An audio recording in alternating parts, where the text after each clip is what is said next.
It's time to do more marketing magic as we welcome you all to the season 2 of Brand Talkies, a Katha PT show. Being a host myself, I know the last 6 months was super challenging, but with all your support and love, we have now reached the season 2 of this amazing marketing podcast. I'm Tamanna Chanana, your lovely host, back with you all for an amazing season filled with more captivating conversation, insightful interviews, and valuable insights to fuel your marketing endeavors. Whether you are a seasoned marketer, an aspiring entrepreneur, or just curious about brands, the BT show has something for everyone. In this new season, we will uncover the secrets behind successful brands, dissect the latest marketing trends, and explore innovative strategies to stay ahead. From branding to digital marketing, we will cover it all with wit, wisdom, and humor. So grab your headphones, tune in, and let's ignite our passion for marketing together in the season 2. Our first guest for this season is super cool Santosh Choudhury. And on public demand, we will talk about SaaS marketing and some expert tips on B2B marketing with none other than our meta expert. A seasoned marketing professional with a passion for driving growth in the SaaS industry, with a background in B2B marketing, including roles as B2B marketing lead for Meta's Reality Labs and B2B marketing manager for Workplace from Meta. Santosh has proven track record of scaling brands and driving demand. In the competitive landscape of SaaS, he believes that lifecycle marketing is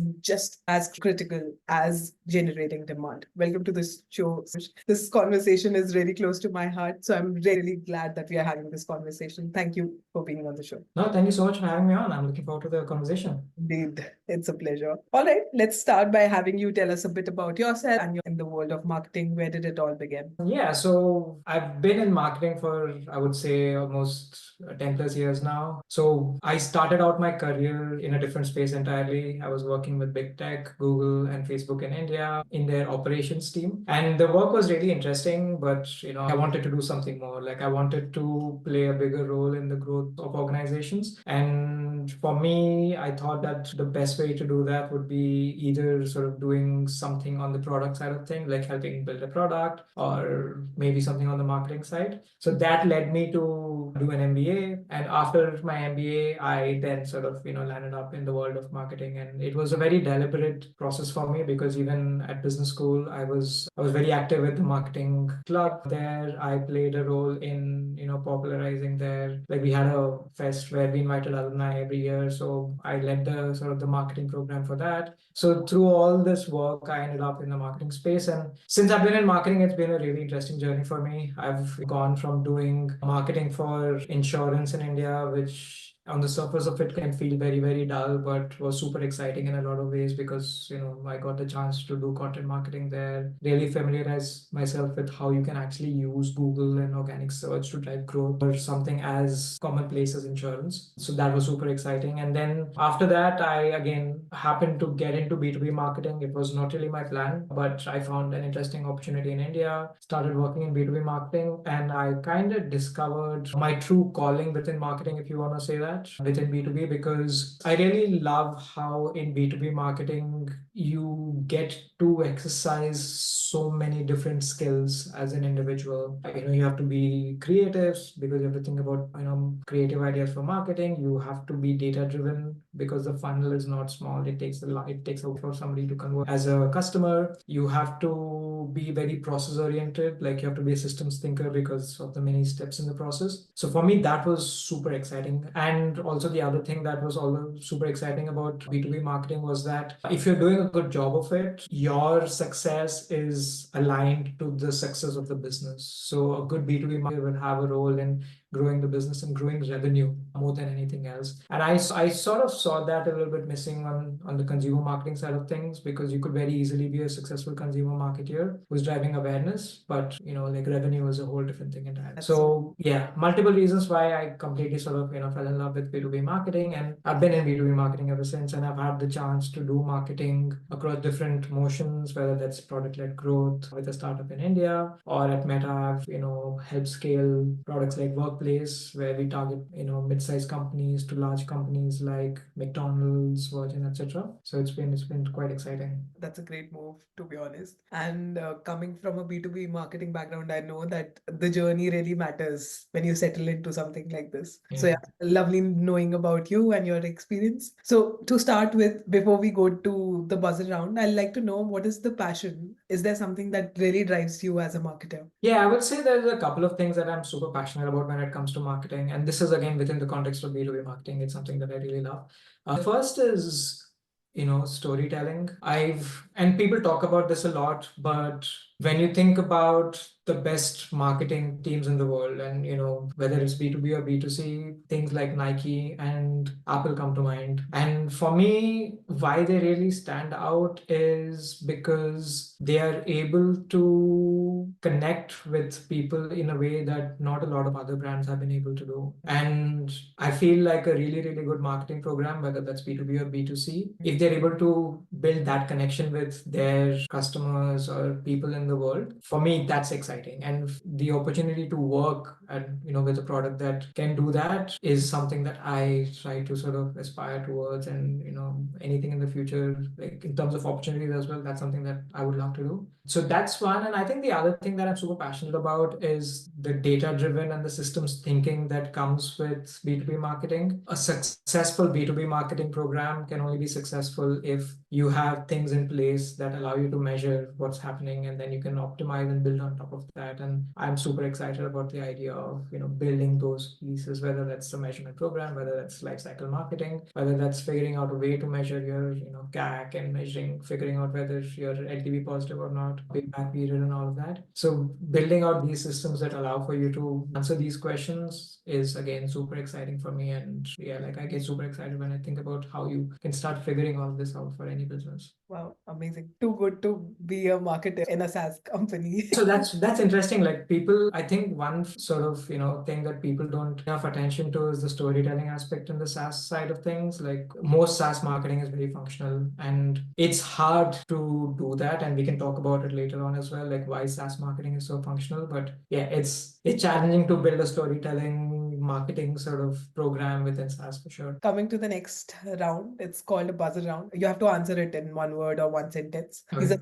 are fun, quirky questions, just to Okay. make sure that you are engaged, audience is engaged, and we are all happy. All right. If you could swap jobs with any fictional character for a day, who would it be and why? I would probably swap lives with Calvin from Calvin and Hobbes, the comic strip. I love Calvin. So Calvin and Hobbes is actually like he's a kid who goes around commenting on the state of the world and being sarcastic about it. I think I'll be able to do that very well. So that's fine. Is it the meta influence? No, no, I've always been like that. Yeah, always been like that. The next question is, what's the weirdest marketing gimmick you have ever seen or did it and it actually worked?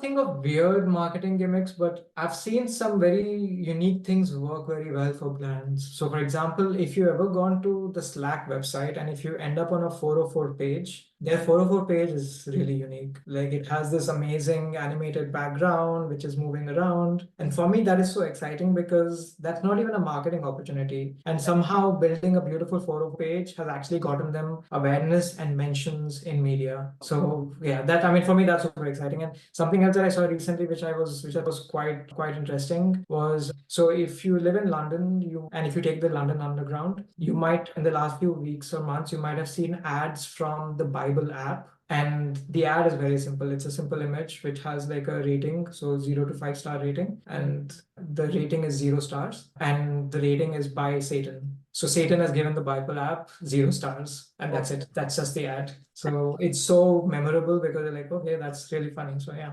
Amazing. All right, the last question for you. If you could create a new flavor of chewing gum based on your favorite food, what would it call? Yeah, I would probably, I love Indian food. So I would probably create a dosa flavored chewing gum or a pav bhaji flavored chewing gum. Okay. But I don't imagine there'll be a lot of people who would want to eat that. The only customer for that. Yeah. All right. Coming back to the main topic for today, With the rise of remote work, how can SaaS companies effectively reach and engage with their target customers in a digital first environment? This is something I'm also very interested in knowing about.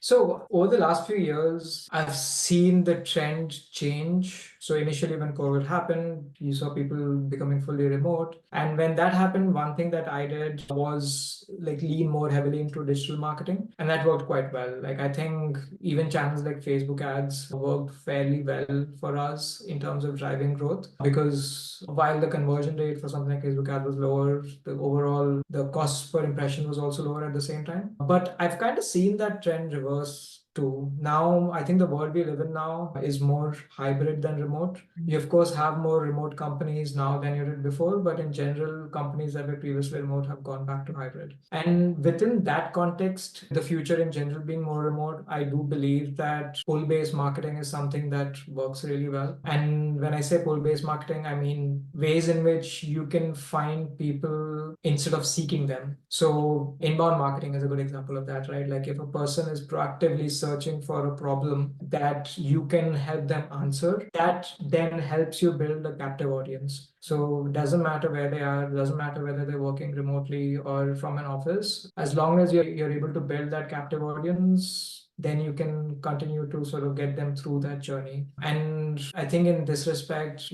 things like events where you're either running your own events or participating in events, which again pull people in, because I would attend an event if I'm interested in something that's for me there, or even webinars low down in the funnel work really well. And again, something podcast again like a very good pull-based medium, because you will only listen to a podcast if you're interested in what the person has to talk about. So I think in terms of like split of budget, I would say over time I've proactively tried my best to spend more of the marketing budget in these areas. And lastly, I do want to say that I think conventional marketing, especially offline marketing in big cities, is still very relevant for B2B as well. Like even now, like when I'm in London, like in the underground, I'll see ads from Monday.com. And I think that still works well, because you still have the big business centers that they attract people, and people have started to move back to cities. So yeah, that would continue to be the case at least till something else happens. I think these are some amazing insights, some basic but really important ones. Not everyone understands that there's a value that you can add with the entire customer chain with the help of all of this. But it's a great way to engage your audience throughout the entire funnel. Okay, talking about a bit more about personalization. How important is personalization in B2B marketing? And what strategies do you recommend for effectively tailoring messaging to target audiences?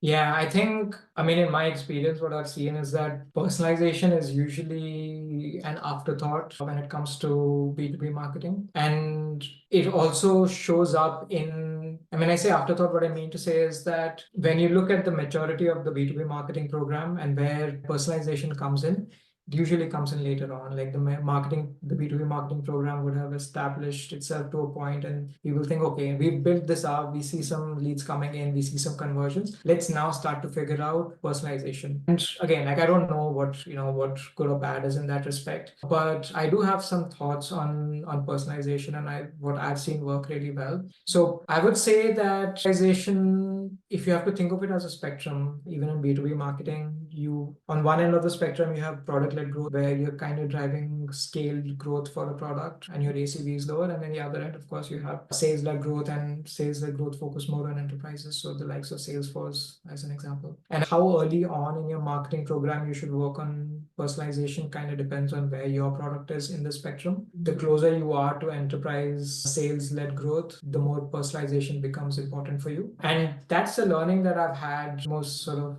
the hard way, for example, because we kind of experimented with firstly even figuring out where workplace sits in this spectrum in terms of, what sort of customers would actually be interested in the product. So in that journey, we didn't really have the bandwidth to do personalization. Like if you are still figuring out who your ideal customer is, then you need to do that before you can even think about personalization. And then once we did figure out who our customers are, that's when we started to do personalization. And our personalization was also very rudimentary. I think what works really well when it comes to personalization is you need to make sure that you are doing it in a holistic way. So you need to go beyond just personalizing a certain aspect of the journey, whether it's somebody visiting your homepage. And you need to then, as part of your ABM program, for example, you need to think about what are the various touch points that this person will be exposed to. And within the context of those touch points, how can I personalize their experience? And again, if you're very enterprise focused, your